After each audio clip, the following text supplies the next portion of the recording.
There is a very specific kind of person. The kinder they are to everyone else, the harsher they become with themselves. They are the person who still picks up the phone when it is late and they are tired because someone they love sounds like they are about to fall apart. At work, they notice the coworker who is drowning before anyone else does. They stay a little longer. They take on a little more. They make it look easy, even when something inside them is already running on empty.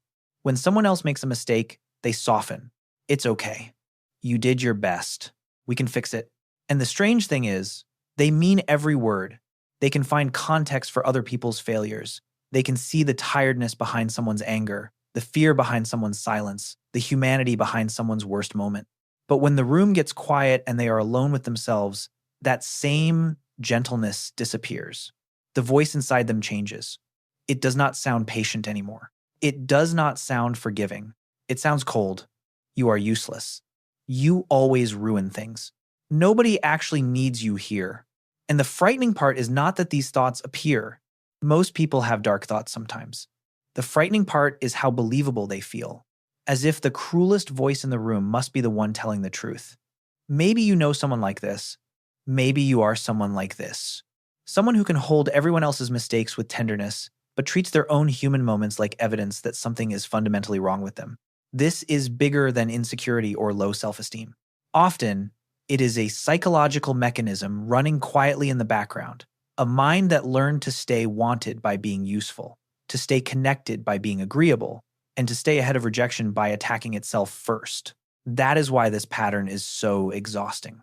On the outside, they may look gentle, reliable, and easy to love, but inside, they are living with a private judge who never seems to sleep. And in this video, we are going to unpack why people who hate themselves can be so kind to others. Not to romanticize their pain or mistake exhaustion for strength, but to understand the mechanism underneath it. Because the goal is not to become less kind. The goal is to stop excluding yourself from the compassion you already know how to give. If this already feels uncomfortably familiar, you can comment, "I am kinder to others," not as a confession, just as a quiet way of saying, "I recognize this and I am ready to understand it." And the reason that Private Judge feels so convincing is that your brain was never designed to be fair.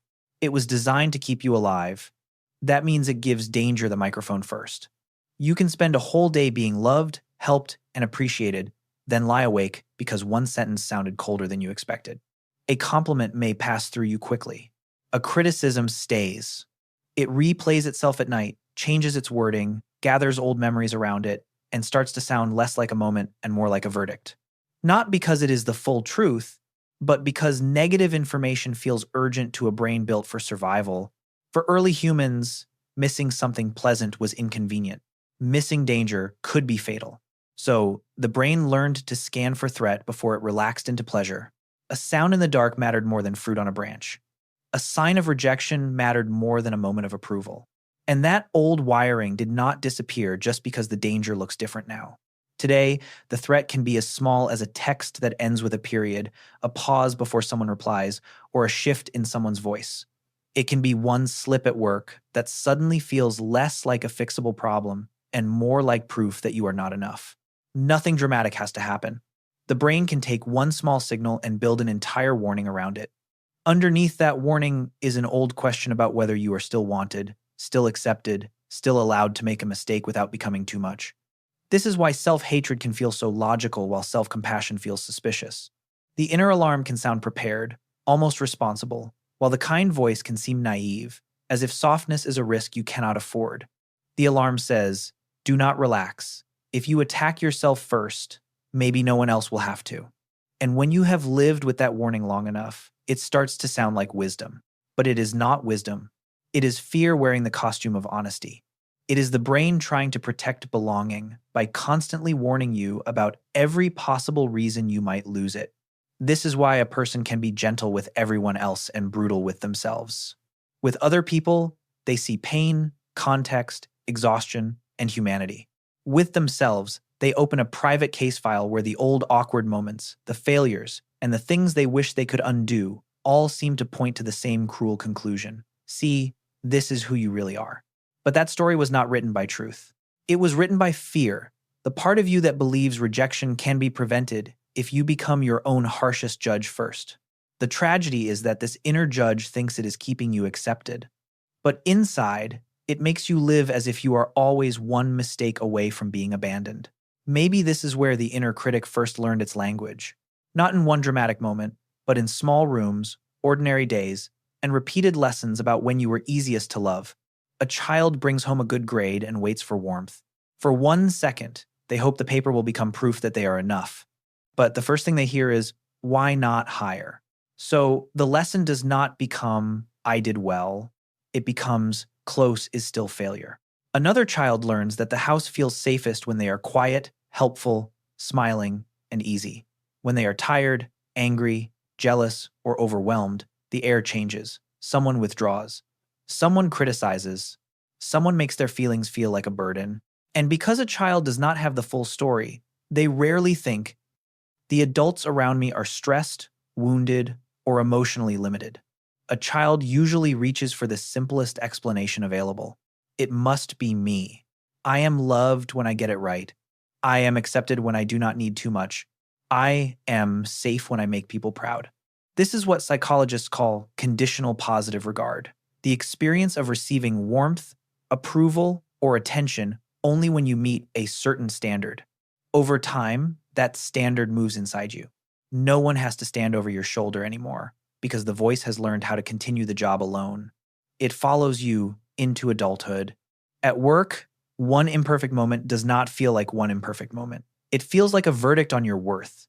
In relationships, one disappointment does not feel like something to repair. It feels like evidence that you are becoming difficult to love.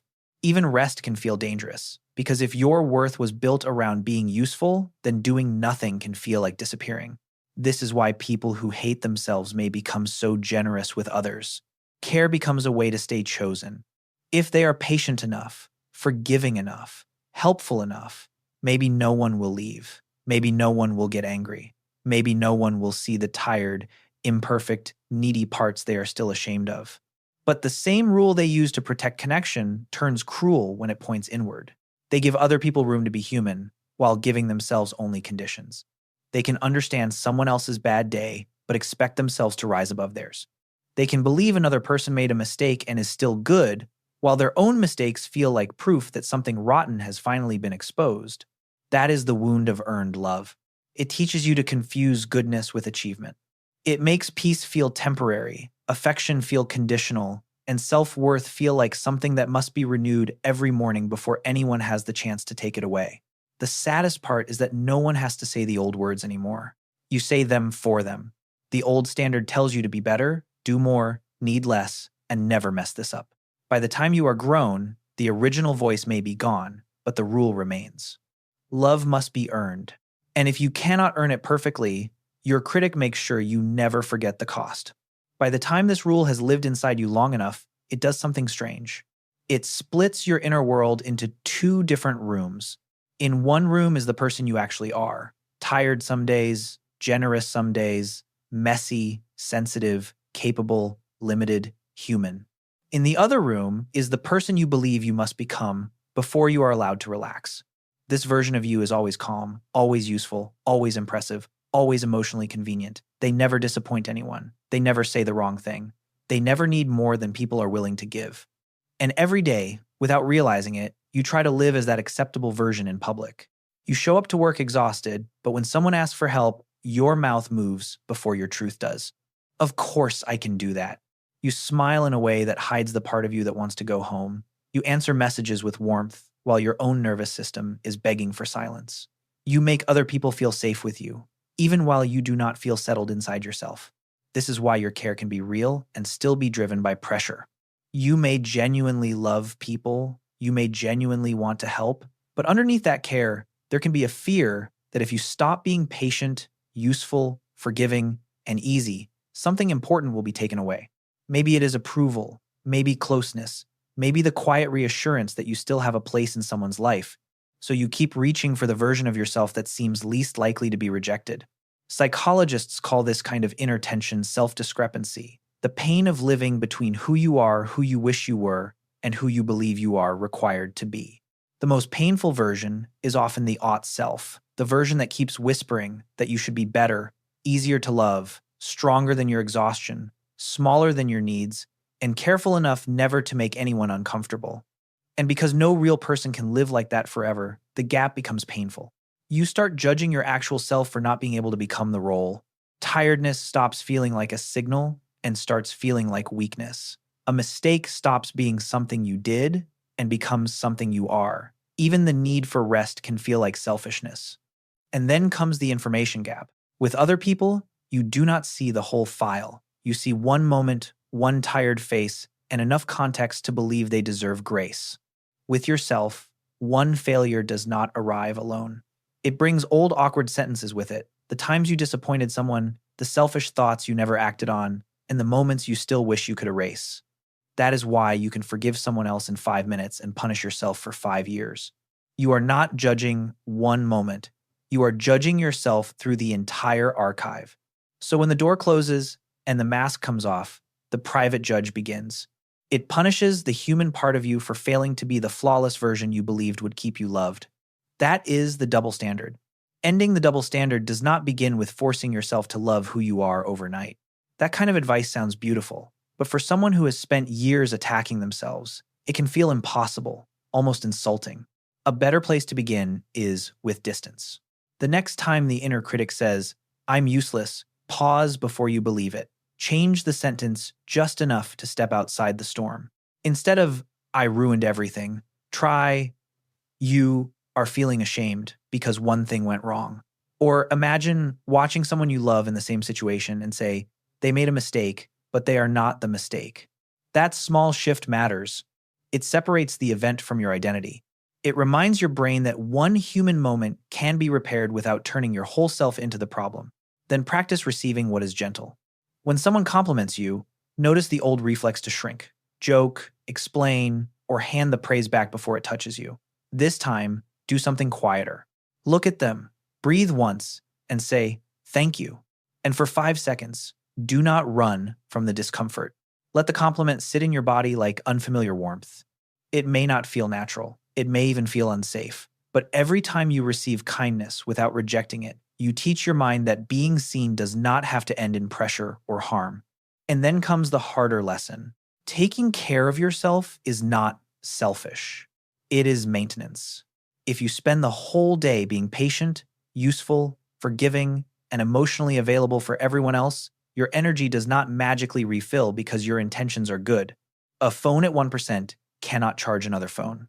Eventually, the body gets tired, the smile becomes thin, the patience turns brittle, the kindness becomes a role instead of a presence. Rest does not mean you are betraying people. Boundaries do not make you cruel. And saying no does not mean love has to end.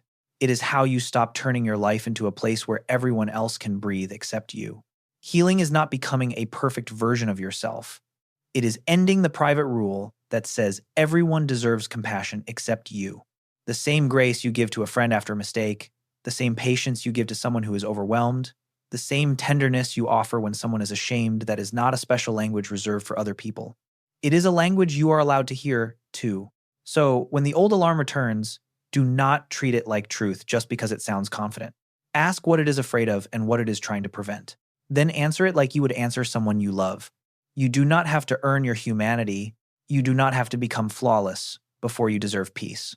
If this video helped you name something you have carried quietly, subscribe to Cortex Psychology for more videos about self-worth and emotional healing. You are not less deserving because the voice in your head learned to be cruel. You are not the judge. You are the person who has been standing trial for too long, and now you can begin to come home to yourself.